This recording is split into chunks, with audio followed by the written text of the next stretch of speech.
기도해 주시길 바랍니다. 오늘 함께 보실 말씀은 우리 지난주에 이어서 마태복음입니다. 마태복음 9장 1절부터 9장 우리 18절부터죠. 18절부터 26절까지 9장 18절부터 26절까지의 말씀을 저와 여러분이 함께 교독하겠습니다. 9장 18절.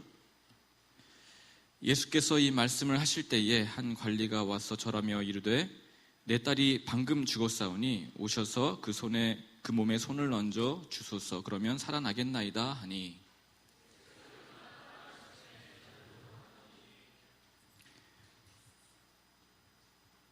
열두 해 동안이나 혈루증으로 앓는 여자가 예수의 뒤로 와서 그 겉옷가를 만지니 예수께서 돌이켜 그를 보시며 이르시되 딸아 안심하라, 내 믿음이 너를 구원하였다 하시니 여자가 그 즉시 구원을 받으니라.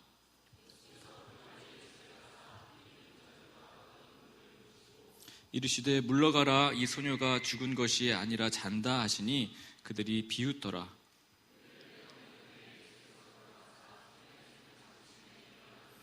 같이 읽습니다. 그 소문이 그 온 땅에 퍼지더라. 아멘. 한 번 더 잠시 기도합니다. 하나님 아버지, 종의 어떤 실력과 준비됨이 아니라 소명으로 말미암아 이 강단에 서게 하신 줄을 믿고 오직 성령께서 주장하셔서 종의 입술을 통해 진리와 생명의 말씀이 선포되게 하시고 또 듣는 우리 귀한 청년들 말씀에 반응할 수 있도록 그 마음을 열어주시기를 간절히 소원합니다. 귀한 시간 의탁드리며 예수님의 이름으로 기도합니다. 아멘. 여러분, 한 주 동안 지난주의 말씀을 좀 신청해 보셨습니까? 우리 지난주 말씀 제목 기억나세요? 새 포도주는 새 술에, 새 부대를 만드는 작업들을 좀 해보셨습니까? 새 포도주가 뭐라고 그랬죠? 복음의 능력이죠. 근데 그 복음의 능력이 그냥 우리에게 주어지는 것이 아니라 우리 새 부대에 담겨질 때 온전히 주어지고 발휘된다고 말씀드렸죠. 그래서 우리가 새 부대라는 것은 새로운 금식, 즉 우리의 절제, 주님께 예배하는데 방해되는 그 모든 것들을 내려놓고 포기하려는 그런 모든 금식과 같은 행위들을 지칭한다고 말씀드렸죠. 여러분, 한 주 동안 그런 작업들을 해보셨는지, 말씀의 실천이 있어야, 순종함이 있어야지 우리가 변화가 있죠. 그런 일들이 일어날 때 우리 복음의 능력이 우리 안에 충만하게 있을 줄을 믿습니다. 그런데 오늘 본문에서는요, 복음의 능력이 이제는 믿음을 통해서 발휘된다는 것을 강조하고 있어요. 믿음을 통해서도 또한 발휘가 됩니다.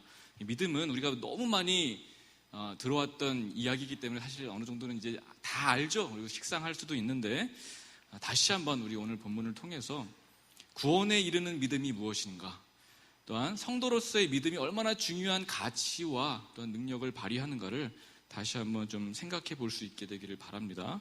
그래서 여러분, 지붕 위의 바이올린이라는 그런 영화를 보신 분 계세요? 영화의 좀 매니아들은 한 번쯤 보셨을 만한 영화인데 71년도 미국에서 만들어진 영화라고 해요. 저는 안 봤습니다만은 어쨌든 러시아 혁명이 일어날 그 당시에 우크라이나 지방에 살고 있었던 그 유태인들의 그런 삶을 그린 어떤 일상을 그린 영화라고 합니다. 그런데 이 영화에 대해서 제가 지금 말씀드리려고 하는 것이 아니라 그 제목이 굉장히 의미가 있어서 굉장히 우리에게 중요한 메시지를 전달해 주기 때문에 말씀을 드립니다. 지붕 위의 바이올린이라는 것이죠. 지붕 위가 어떤 곳입니까? 결코 안전해 보이지는 않죠. 우리 지붕 생각해 보십시오. 굉장히 떨어지면은 바로 다칠 수 있는 위태롭고 그런 아슬아슬한 장소가 지붕 아닙니까? 그럼 그 지붕에서 사실 발만 헛디디면은 떨어질 수 있는데 거기서 균형을 잡고 서 있는 것도 굉장히 어려운데 서 있을 뿐만 아니라 바이올린을 가지고 굉장히 아름다운 음악을 연주하더라는 것을 한번 생각해 보십시오. 그리스도인의 삶이 그와 같다라는 거예요. 그리스도인은 그렇게 위험천만한, 마치 지붕 위와 같이 끊임없이 경쟁과 또한 힘의 논리로 점철되어져 있는 세상 속에서 수많은 유혹과 시험거리들로 가득해서 주례밭들이죠. 그런 세상의 위험 속에서 넘어지지 않고 견디며 균형을 잡고 버티기만 하는 것도 대단한 일인데 그것으로 그치지 않고 그 위에서 가장 아름다운 그런 음악을 연주할 수 있는 사람이더라는 거예요. 그리스도인이 말이죠. 저와 여러분이 그런 사람으로 부르심을 받았습니다. 단지 그냥 세상에서 버티고 오늘도 힘내고 위로받고 또 한 주를 그냥 힘겹게 살아가는 그런 존재로서가 아니라 그리스도인이라면 마땅히 여러분 이 땅에서 버티는 정도가 아닌 주님을 아름답게 찬양하며 예배하며 정말 세상에서 가장 아름답고 가장 위대하고 가장 경이로운 음악 같은 삶을 살도록 부르심을 받았다는 것이죠. 저와 여러분이 그런 삶을 살아갈 수 있게 되기를 바랍니다. 아름다운 음악을 연주하는, 오늘 민진자매가 오늘 2부 예배와 또 4부 예배 때도 바이올린을 아름답게 연주해 주셨는데 정말 오늘따라 그 연주가 너무 많은 위로가 됐는데 청년 예배 때는 이렇게 안 해요. 그런 바이올린과 같은 아름다운 선율과 같은 삶이 우리 삶 가운데 계속 될 수 있기를 바라는데 이게 어떻게 가능합니까? 여러분, 믿음으로 가능하다는 거예요. 성경은 이렇게 선포하죠. 오직 의인은 믿음으로 말미암아 산다고요. 여러분, 성도는 반드시 믿음으로 살게 되어져 있습니다. 믿음으로 살 때에 우리는 의롭게 되어지고요, 하나님의 거룩하심을 드러낼 수 있고요, 주님을 영화롭게 할 수 있고요, 사람들을 감동케 할 수 있는 것이죠. 그래서 여러분 오늘 본문에도 그렇게 하나님의 위대하심을 드러내는 믿음의 사람 2명이 등장합니다. 그런데 우리가 본문을 보지 않고 그런 위대한 믿음의 사람, 참으로 그렇게 아름다운 음악 같은 연주를 하는 사람을 여러분 떠올려 보자면 누가 이제 대방에 떠올려집니까? 그런 인물들이 누가 생각이 나요? 보통 이제 성경의 인물로 치자면 모세나 어떤 다윗과도 같은 많은 연주를 했던 다윗과 같은 그런 위대한 그 영웅들, 소위 지도자들이 생각이 나죠. 이렇게 큰 일에 쓰임 받았던 사람들이요. 그러나 오늘 본문에 등장하는 이 믿음의 사람, 위대한 믿음의 사람들은 이름도 모르는 한 관리에 지나지 않고요, 심지어 또 한 사람은 부정한 자라고 그 사회에서 낙인 찍혔던 소외된 여인에 불과했습니다. 게다가 두 사람은 무슨 나라를 구할 만한 큰 일을 감당했던 게 아니에요. 겨우 자기 문제로 인해서 쩔쩔매다가 그때서야 믿음을 발휘했던 것뿐입니다. 관리는 딸의 문제 때문에 힘들어하다가 믿음을 발휘했고요, 또 이 여인은 자신의 질병 때문에 곧 12해나 되는 그런 긴 시간 동안 앓고 있었던 혈류증 때문에 믿음이 생겨난 것이죠. 이런 관점에서 보자면 여러분 자신의 문제로 겨우겨우 씨름하다가 믿음을 갖게 되었다고 해서 하나님께서 무시하시면서 야, 너 그것도 믿음이라고? 야, 네 문제 때문에 겨우 나를 붙들고 있느냐? 왜 열방을 품고 세계 선교의 그런 엄청난 과업을 완수하기 위해서 믿음을 발휘하지 못하고 그렇게 겨우 네 문제 가지고 쩔쩔매고 있느냐라고 책망하시거나 우리에게 징계하시지 않는단 말이에요. 우리 모두 이 두 사람처럼요, 문제를 다 가지고 있습니다. 꼭 어떤 질병과 그런 죽음의 문제만이 아니더라도 여러분 각자 해야 될 과제들이 많죠. 또 많은 압력이 있을 것이고요, 해야 될 그런 책임져야 될 일들로 여러분이 많이 눌리고 있을 거라는 생각이 듭니다. 저도 마찬가지고요. 이런 문제의식을 우리가 다 가지고 산단 말이에요. 어떤 동영상에서 보니까 한 청년이 이제 고민을 막 이렇게 털어놓는데 그 내용이 그렇습니다. 남들처럼 평범하게 산다는 것은 도대체 뭘까? 30평 이상의 아파트에 72인치 벽걸이 TV에 누르면 스파클링 워터가 나오는 양문형 냉장고에 무엇보다 여우 같은 마누라와 떡두꺼비 같은 아들과 눈에 넣어도 아프지 않는 딸을 가진 4인 가족을 이루고 이런 4인 가족을 먹여 살릴 수 있는 500만 원 이상의 월급과 2000cc 중형차와 골프 회원권, 콘도 회원권, 각종 회원권과 1년에 한 번 휴가는 해외로 가는 것 정도가 아닐까라고 하면서 이런 것들을 채우기 위한 평범한 대한민국의 사람이 되기 위해서 발버둥 친다라는 그런 굉장히 의미심장한 메시지가 있는 동영상을 봤습니다. 여러분 이렇게 살려면은 피똥 싸겠죠. 과연 몇 명이나 이게 사실 평범하다라는 거예요. 디오 휴먼 라이프라는 연구소에서 조사한 바로는 결혼 자금으로 남자는 평균 1억 5,500만 원, 여자는 9,300만 원이 들어간다라고 발표했습니다. 준비 다 되셨어요? 그럼 2012년도 기준 이제 벌써 많이 지났죠. 주택 마련 자금으로 수도권 평균 3억 6,500만 원, 우리도 수도권에 살잖아요. 3억 6,500만 원 정도가 필요하고요. 자녀 1인당 양육비로는요 2억 7,500만 원, 1인당 2억 7천, 10분의 20분의 1도 없는데 2억 7,500만 원이 필요하다라고 합니다. 저 같은 경우에는 이제 자녀가 3명 되었으니까 몇 원이 필요할까요? 8억, 제 계산 8억 2,500만 원 정도가 들어가는 걸로 계산이 되더라고요. 예, 살 수가 없습니다.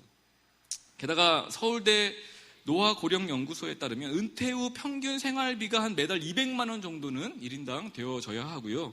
비상자금으로 평균 생활비의 6개월치 현금 자산이 준비되어져 있어야 한다고 합니다. 이게 대한민국 평균 필수 자산이에요. 제가 그것을 보고선 나는 평균도 못 미치는구나 확실하게 저는 미달입니다. 여러분은 어떻습니까? 이것을 좀 충족시킬 만한 준비가 다 되어 있어요? 네, 마음이 무거워지죠. 그러나 여러분 그리스도인이라면, 성도라면 저는 분명히 확신합니다. 이런 필요를 채우든 채우지 못하든, 함량 미달이든 아니면 충분하게 넘쳐나든 간에 여러분 개의치 않고 가장 아름답고 위대한 인생을 우리는 살아갈 수 있습니다. 지붕 위의 바이올린과 같이요. 그럼 정말 아름답고 가치 있는 인생을 우리는 살아갈 수 있는 자들로 부르심을 받았어요. 이런 물질과 상관없이요. 대한민국의 평균을 이루지 못한다 할지라도요. 바울이 고백하죠. 빌립보서 4장에 나는 비천에 처할 줄도 알고 풍부에 처할 줄도 알아. 모든 일, 곧 배부름과 배고픔과 풍부와 궁핍에도 처할 줄 아는 일체의 비결을 배웠노라. 내가 능력 주시는 자 안에서 내가 모든 것을 할 수 있느니라고 고백합니다. 이런 자족하는 능력, 비천에도 처할 줄 알고 풍부에도 처할 줄 아는 그런 능력이 언제 가능하다고요? 믿음을 가질 수 있을 때, 믿음을 소유할 때만 가능하다는 것입니다. 성도가 믿음이 있을 때 비로소 우리는 인간다운 참된 하나님을 영화롭게 하는 가장 하나님께서 창조하신 목적대로 살아갈 수가 있는 거예요. 그럼에도 여러분 인생의 최대의 문제는 여전히 질병과 죽음의 문제이죠. 여러분 별로 고민 많이 안 하시잖아요. 저도 별로 고민 안 했습니다. 저도 여전히 젊으니까. 그런데 청년 사역만 이렇게 계속 하다가 3주 전부터 이제 4주가 돼가나요? 지역을 맡고 나니까 아픈 분들이 너무 많은 거예요. 벌써 3주밖에 지나지 않았는데 병원 신방을 여러 차례 다녀왔어요. 어제도 다녀왔습니다. 장례 치를 일도 많아졌어요. 늘 눈물과 슬픔과 탄식이 가실 날이 없습니다. 아니 왜 어른들은 맨날 병 낫기를 위해서만 기도할까? 막 이런 좀 불평이 있었는데 이해가 되더라고요. 왜 이런 기도를 간절하게 할 수밖에 없는가?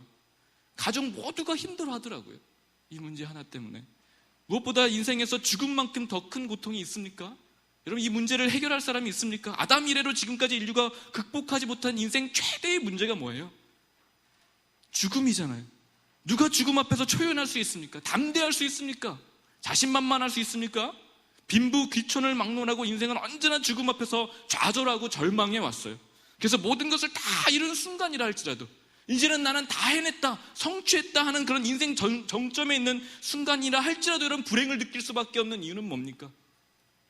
바로 이 질병과 죽음의 문제를 극복하지 못했기 때문이에요. 결국 나도 죽는구나라는 것을 다 알고 있거든요. 여러분도 마찬가지입니다. 우리가 젊다고 장담할 수 있어요? 그래서 여러분 이건희 회장이 1억 원 이상 되는 차량을 무려 120대 이상 보유하고 있다는 뉴스를 보면서 우와 부러워 할 수 있습니까? 여러분 그렇지 않죠. 무슨 소용이 있어요, 여러분. 그 한 대만 있었어도 참 좋겠다라는 생각을 하지만 여러분 그 120대가 넘는 차량이 무슨 소용이 있습니까? 질병 앞에 무릎을 꿇고 마는데. 여러분 그러나 더 심각한 것은요, 죽음보다 더 무서운 건 뭡니까? 죽음 이후에 있게 될 영원한 죽음이에요. 여러분 성경은 늘 이 부분에 대해서 강조하고 또 선포하고 있습니다. 이것을 잊지 않는 것이 지혜자의 삶이에요. 우리에게 영원한 죽음이 있다. 반드시 인생 끝날에는 심판이 있다는 것을 생각하는 것이 지혜자의 삶이죠. 한 번 죽는 것은 그래서 사람에게 정해진 것이요, 그 후에는 심판이 있습니다. 영원한 죽음, 계시록에 나와 있는 둘째 사망이 바로 모든 인류가 당면하고 있는 운명인 거예요. 그러나 누가 이런 질병과 죽음의 문제를 극복했습니까? 누가 이 둘째 사망으로부터, 영원한 죽음으로부터 건져내 영원한 생명을 주실 수 있습니까? 여러분 예수 그리스도이시죠. 예수 그리스도가 여러분 죽음과 질병은 물론 영원한 죽음으로부터 우리를 건져내 생명으로 인도할 그런 권세와 주권을 가지고 있습니다.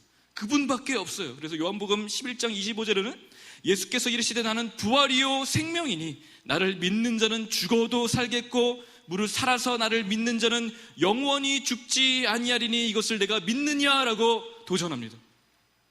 이렇게 자신이 생명이고 부활이라고 얘기한 분은 예수님밖에 없었어요. 자신 있게 말씀드릴 수 있는 것은 바로 그분이 미치광이거나 아니면 진짜인 것이죠. 여러분, 예수님에게 생명이 있는 줄 믿으시기 바랍니다. 심지어 예수님은 성도의 죽음을 그래서 잠자는 것이라고 표현을 합니다. 성도가 죽는 것을 자는 것이다. 24절에 보시면 그래서 이 소녀가 죽은 것이 아니라 뭐라고요? 잔다라고 말씀을 하셨죠. 여러분, 잠은 어떤 특징을 가지고 있습니까? 잠은 반드시 깨어나는 것을 전제로 해요. 깨어나지 않는 것은 코마 상태죠. 여러분, 잠이 아니죠. 깨어납니다. 그래서 내일의 소망을 가지고 잠을 통해 휴식하고 회복을 위해 충전하는 것이 그런 잠이에요. 그 역할이 잠이죠. 성도의 죽음이 그와 같다라는 것입니다. 마치 맡겨진 일을 끝마치고 휴식을 취하는 일꾼처럼, 전쟁에서 승리를 이루고 가족들과 안식을 취하고 있는 그런 군인과도 같이 성도의 죽음은 그렇게 안식이자 편안한 쉼이 되는 거예요. 그리고 부활과 영생을 준비하는 중요한 관문이자 과정이 됩니다. 애벌레가 나비가 되기 위해서 반드시 번데기의 과정, 죽는 것과 같은 과정을 거치는 것처럼 우리는 죽음의 관문을 통하여서 하나님께서 원래 계획하셨던 영화로운 몸을 우리는 잊게 될 거예요. 부활체로 변화되어서 신령한 몸으로 하나님과 함께 영원토록 찬양하며 살게 될 것입니다.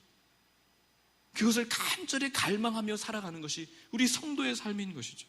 그래서 시편 116편 15절에는 경건한 자들의 죽음은 여호와께서 보시기에 귀중한 것이로다 라고 말씀하십니다. 성도의 죽음을 애도하고 슬퍼하며 아이고 인생 망했다라고 얘기하는 것이 아니라 귀중하고 소중하게 주님께서는 바라보신다고요. 왜요? 그것은 자는 것이기 때문에 그렇습니다. 영혼을 준비하는 시간이기 때문에 그래요. 이렇게 죽음조차도 여러분 잠으로 여길 수 있습니까? 여러분이 부모님이 돌아가실 거잖아요. 여러분은 결국에 죽죠. 사랑하는 누군가는 반드시 죽을 겁니다. 그 죽음 앞에서 여러분, 잔다, 이제 곧 깨어날 것이지 하면서 여러분 소망을 가질 수 있겠습니까? 그런 믿음이 여러분에게 있어요? 둘째 사망마저 게다가 걱정하지 않고 이제 죽으면 언제 보나, 저 어두운 영계에서 떠돌며 안식을 취하지 못하고 헤매는 것은 아닐까, 저 지옥 굴구덩이에서 타들어가는 것은 아닐까, 혹은 소멸해버리는 것은 아닐까, 혹은 다른 어떤 피조물로 다시 태어나는 것은 아닐까라는 그런 이상한 교리와 가르침에 여러분 혼동스러워하는 것이 아니라 바로 이와 같이 영원한 삶을 살게 될 것을 기대하며 부활과 영원한 삶을 그런 소망할 수 있는 여러분 믿음을 가지고 계십니까? 여러분, 오직 예수 그리스도를 믿을 때만 그런 믿음을 소유할 수 있게 되어지는 거예요. 오늘 본문은 그 믿음을 우리에게 강조하고 있습니다. 예수님만이 질병과 죽음으로부터 우리를 해방케 할 수 있다고요. 예수님만이 영원한 사망 권세로부터 우리를 구원할 수 있다라는 말씀을 오늘 본문은 강조합니다. 그래서 구원이라는 단어가 3번 등장합니다. 질병 치료를 위해서 예수님께 다가간 여인이 구원받기를 갈망합니다. 여기서 말씀하고 있는 구원은 바로 영원한 생명을 위한 구원이에요. 죄와 사망의 권세로부터 건짐을 받는 그런 구원을 말합니다. 예수님만이 그런 생명의 주권자가 되시기 때문에 그런 거예요. 그러나 이런 위대한 일을 베푸실 때 오직 어떻게 이 일들을 베푸십니까? 분명 옷자락을 만졌기 때문에 그런 일이 일어난 것은 아니에요. 예수님의 권능이죠. 그러나 그 예수님의 권능은 우리의 믿음으로 말미암아 이루어집니다. 믿음을 반드시 매개체로 사용하셔서 하나님의 그 위대한 권능과 생명력 있는 역사를 흘려보내시는 거예요. 그게 주님의 방법입니다. 사실 오늘 말씀은 마가복음과 누가복음에 역시 동일하게 기록되어져 있는데 여러분 한번 살펴보십시오. 마가복음은 한 5장에 나오고 누가복음 8장쯤에 나오는데 너무 흥미진진하게 다루고 있는 그런 이야기예요. 재미있게 이야기를 보면서 많은 그런 인사이트를 얻게 되는데 오늘 마태복음은 어떻습니까? 굉장히 짧아졌어요. 23절이나 되는 그런 풍성한 이야기를 9절로 막 다 잘라내서 굉장히 단순하게 만들어버렸습니다. 어떤 면에서는 참 재미가 없어요. 마태복음 왜 이렇게 만들었을까? 막 이런 생각이 자꾸 들어요. 여러분 계속 이런 기적사건에 대해서 설교하면서 그냥 마가복음 할 걸 막 되게 후회 많이 되더라고요. 그래서 이번 본문만큼은 내가 마가복음을 해야 되겠다 하다가 이제 아기가 낳고 그래서 뭐 정신이 없어가지고 그럴 시간도 없었지만 어저께 그래서 굉장히 고민하다가 이거 뭐야 다 참 재미도 없고 이러고 있는 차에 여러분 마태가 굉장한 것을 제가 발견을 했죠. 마태가 이 이야기를 단순히 그렇게 풍성한 이야기를 축소해서 단순화시켰을 뿐만이 아니라 이야기를 바꾼 것도 있더라고요. 무언가를 굉장히 강조하기 위해서 마가복음과 누가복음과 똑같은 기사를 다루고 있는데 내용을 살짝 바꾸었습니다. 여러분 18절 말씀을 보시면요, 그 관리가 등장하죠. 이 관리는 마가복음과 누가복음에 보면 누구라고 등장합니까? 회당장 야이로예요. 이름 되게 유명한 이름이죠. 야이로라는 그런 사람인데 꽤 그런 유력한 사람입니다. 근데 딸이 죽게 되었으니 오셔서 살려달라고 막 간청을 해요. 그리고 나서 중간에 혈병 여인 때문에 지체가 되자 딸이 중간에 죽게 되었습니다. 그래서 믿음이 없으니까 살려달라고 막 부르짖자 믿음 없음을 책망하시고 믿기만 해라 주님께서 또 그를 격려하는 그런 장면이 마가복음과 누가복음에 등장하는데, 그러니까 야이로의 믿음은 굉장히 약했죠. 그런데 여러분 이 18절에 나와 있는 말씀을 보십시오. 뒷부분에 보시면 한 관리가 와서 절하며 이르되 내 딸이 방금 죽었사오나 오셔서 그 몸에 손을 얹어 주소서. 그러면 살아나겠나이다 라고 얘기합니다. 뭐가 달라요? 죽어가는 것이 아니라 죽었어요. 방금 죽었사오니 몸에 손을 얹어 주소서. 그러면 살아나겠나이다. 지금 죽었는데 주님께서 손만 얹어주시면 살겠다라는 그런 엄청난 위대한 믿음의 고백을 하고 있잖아요. 지금 이 마태복음은 뭐에 강조점이 있는 겁니까? 이 야이로라는 이 관리의 믿음의 강조점을 두고 있는 거예요. 마찬가지예요. 이 혈류증 앓는 여인도 동일하게 이 믿음을 굉장히 강조하면서 드러냅니다. 12년간 고생하며 누구도 고칠 수 없었던 그런 난치병이었어요. 마가복음과 누가복음에는 각종 의사에게 다 수소문하면서 고치려고 노력을 했답니다. 재산마저 다 탕진을 했다고 얘기를 하고 있어요. 그 정도로 노력을 했어요. 그렇지 않겠습니까? 10년 동안 계속 피를 줄줄 흘린다면 여러분 병원이고 뭔 재산이 무슨 필요가 있어요? 이거 낫기 위해서 그냥 다 사력을 다하지 않겠어요? 그런데 12년간 아무런 차도가 없자 이제 포기할 만도 한데, 인생을 그냥 다 내려놓을 만도 한데 예수님을 보는 순간 무슨 마음이 일어났습니까? 오늘 본문은 그걸 강조하는 거예요. 그래서 마음이라는 단어가 나오죠. 21절 말씀을 보십시오. 제 마음에 그 겉옷만 만져도 구원받겠다 함이라는 그 마음이 일어난 겁니다. 즉 이 믿음의 마음에 지금 이 포커스가 있는 거예요. 이것을 강조하고 싶은 것이죠. 그래서 예수님의 겉옷가를 몰래 그렇게 만지게 되자 예수님께서 즉시 돌아보시며 말씀하시죠. 딸아 안심하라, 내 믿음이 너를 구원하였느니라. 사실 이 두 사람은요, 예수님께 나오기까지 엄청난 용기와 결단이 있었습니다. 관리는 이 회당장으로서 말씀드린 것처럼 지역 공동체의 아주 유지였어요. 굉장히 저명한 인사였습니다. 그런 명예를 가진 유력한 사람이라면 아무나 만나지 않죠.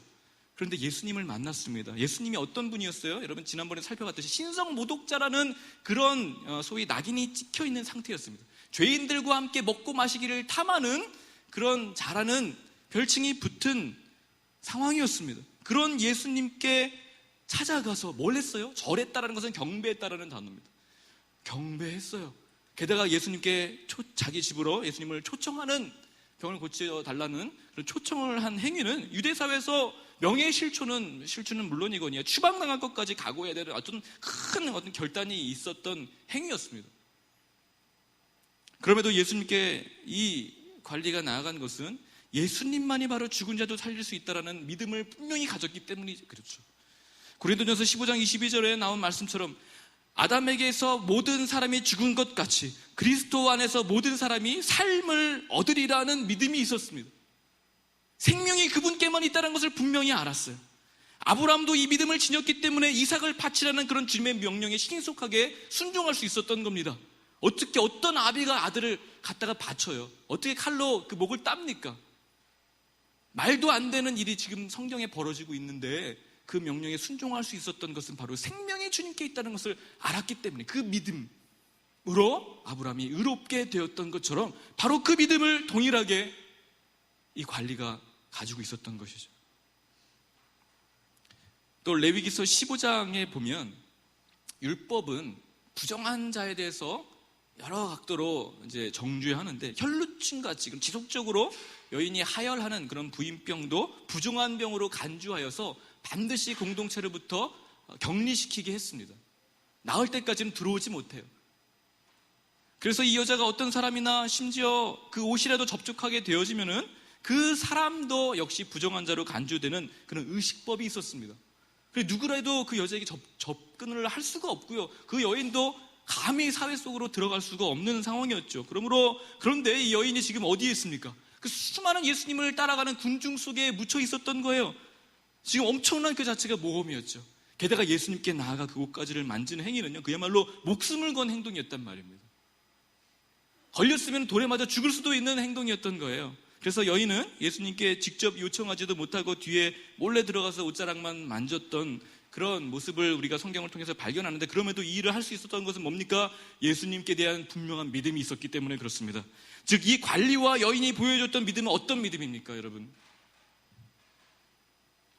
얼마나 병낫기를 소원하느냐, 나 정말 나았으면 좋겠다, 나 진짜 건강해졌으면 좋겠다라는 그런 간절한 열망이었습니까?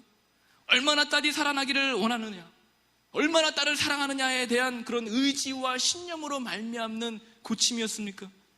여러분, 그런 것이 아니라고요. 나 정말 이거 꼭 하고 싶어요, 이거 꼭 갖고 싶어요, 이거 반드시 해내고 싶어요 라는 이런 믿음의 간절한 소원함이 하나님께서 받으시는 믿음이 아닙니다.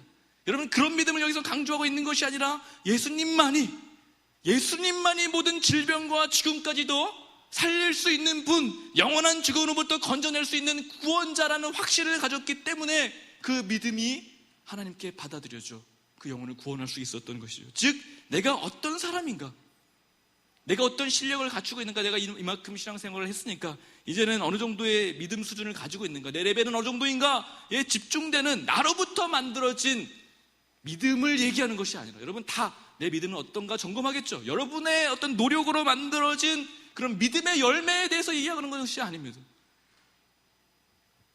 말씀드렸던 것처럼 마음에 그 믿음이 생겨나는 거예요.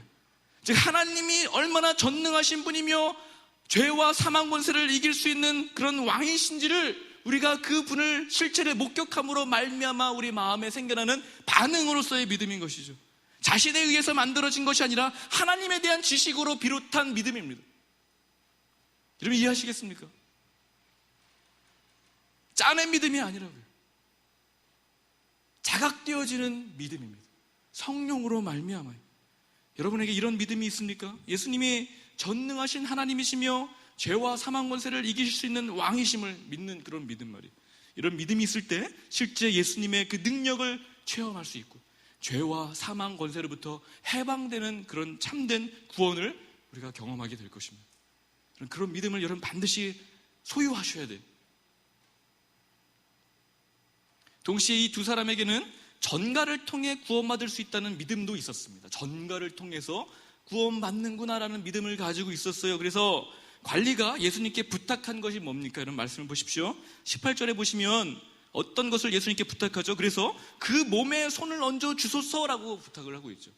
손을 얹어달라고. 아니, 그냥 말씀만으로는 안 돼요. 손을 얹어달라고 부탁하고 있습니다. 그래서 예수님은 25절에 그 소녀의 손을 잡아서 일으켜 주시죠. 손을 대십니다. 그리고 또 혈루병을 앓은 여인은 마음으로 무슨 생각을 했다고 기록합니까? 21절에 그 옷 겉옷만 만져도 구원을 받겠다라고요. 겉옷만 만져도. 그래서 예수님의 뒤로 와서 그 겉옷가를 만졌죠. 그 장면이 기록되어져 있지 않습니까? 사실 여러분, 부정한 사람이 만진 것은 무엇이든지 부정해집니다. 그것이 율법의 가르침이었어요. 특별히 시체는 의식법상 부정함의 극치였습니다. 절대로 못 만지게 했어요. 그러나 부정한 것이 생명의 근원에 닿으면 생명을 얻게 될 것이라는 믿음, 거룩한 것에 이 부정하고 죄악투성이인 이 몸이 닿으면 죽는 것이 아니라 그 거룩이 나에게 전가될 것이라는 그런 믿음이 이 사람들에게 일어나게 된 거예요. 구약 제사에서 이런 그림을 우리가 볼 수 있죠. 제사 가운데 동물을 데리고 와 하나님께 예배할 때 어떤 일을 합니까? 동물에게 안수하죠. 즉 전가하는 일을 합니다. 손을 대어 안수하면서 나의 모든 죄를 이 양이나 소에게 전부 전가시키고 그의 순결함을 내가 가져오는 행위들을 하게 되는 거예요. 예표적 사건이었죠. 바로 그 일들이 지금 이 관리와 여인을 통해 일어나고 있는 것입니다. 하나님께서는 이런 전가의 개념을 통해서 우리를 구원하세요. 굉장히 중요한 개념입니다. 사실 수많은 사람들이 예수님을 만졌어요. 본문에는 자세히 기록되어져 있지 않지만 마가복음이나 누가복음에 보면은 관리의 집으로 가는 도중에 여인만이 아니라 수많은 사람들이 예수님을 에워싸고 있었기 때문에 계속해서 예수님의 옷을 스치거나 밀치거나 부딪히는 일들이 많았다라고 추론할 수 있습니다. 심지어 그 와중에 그 여인만큼이나 질병이나 인생의 그런 심각한 사연을 안고 있었던 사람이 없었겠습니까? 분명히 있었을 거예요. 그들도 예수님을 만졌을 겁니다. 그러나 분명히 성경 기록하죠. 그래서 수많은 사람들 중에서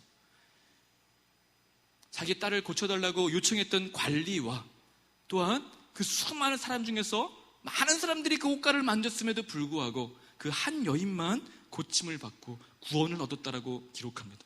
여러분, 어떻게 이것이 가능해요? 어떻게 이 한 여인만 구원을 받습니까? 분명히 정가, 즉 손의 닿음으로 통하여서 그 의가 정가된다라고 말씀을 드렸는데 이런 정가가 분명히 많이 일어났잖아요. 그런데 어떻게 이 여인에게만 일어났습니까? 정가에 대한 믿음 때문에 그랬던 거예요. 믿음을 전제로 한 정가입니다. 한번 만져볼까? 여러분, 이런 거 가지고는 되는 것이 아니에요. 뭐 믿져야 본전이지, 뭐 될 대로 되라는 식으로 뭐 이왕 예배 나온 거 한번 은혜가 있으면 좋고 없으면 말고라는 그런 매우 건조하고 기대감 없는 그런 상황이 아니라 그런 분명한 확실한 믿음을 가지고 있었습니다. 모험이 아니에요. 손에 닿으면 그 능력과 생명이 나에게 넘어올 것이라는 정가에 대한 분명한 개념을 이 여인과 이 관리가 가지고 있었다고요. 이는 더 나아가서 여러분 그리스도와의 연합을 예견하는 사건이었습니다. 즉 이들의 전가에 대한 간절한 영원함은 그리스도와 함께 하나 되고 연합되고자 하는 그런 갈망이 포함되어 있었던 겁니다. 전가는 여러분 연합으로만 가능해지는 거예요. 연합을 통하여서 전가가 일어나게 되고 전가를 통해서 그리스도의 의가 그 한 사람에게 온전히 임하게 되는 것이죠. 그래서 그 사람이 의롭다라는 칭함을 얻게 됩니다. 이것이 구원의 굉장히 중요한 논리적 순서예요. 그래서 여러분 로마서 3장을 한번 보시겠습니까? 로마서 3장 말씀 한번 펴보시겠어요?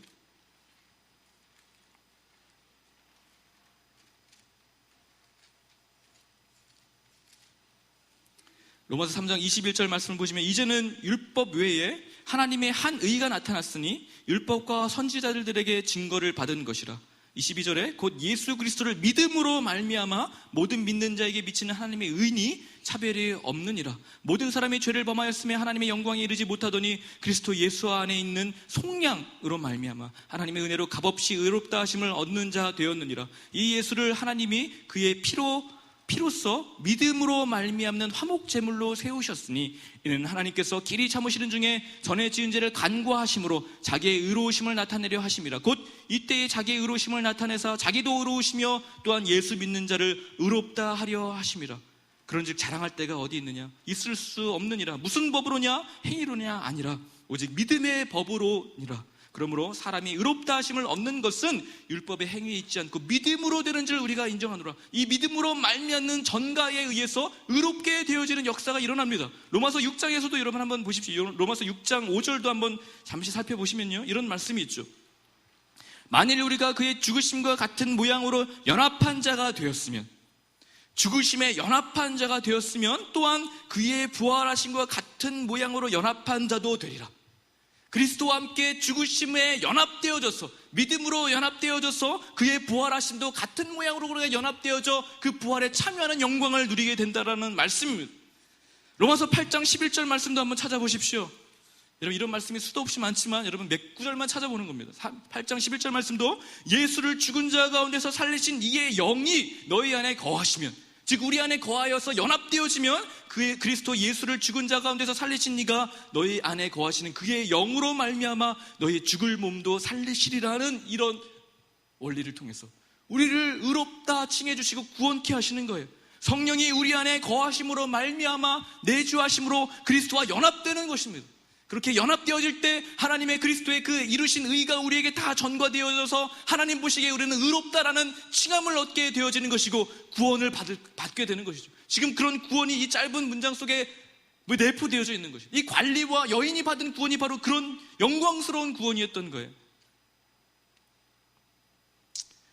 어제 리더들과 함께 살펴본 하이델베르그 교리문답에 보시면 60번째 그 문항의 답안처럼요, 이런 말씀이 있습니다. 내가 하나님의 모든 계명을 거슬러 극심한 죄를 범하였고 하나도 지키지 않았으며 여전히 모든 악으로 기울어지는 성향이 있는 것을 나의 양심이 고소하지만 하나님께서는 내게 공로가 전혀 없는 상태에서 순전히 은혜로 그리스도의 온전히 만족케 하심과 의와 거룩함을 내게 베푸시고 전가시키셔서 마치 내가 전혀 죄를 범한 적이 없고 그리스도께서 나를 위해 이루신 모든 순종을 내가 직접 다 이룬 것처럼 여겨주십니다.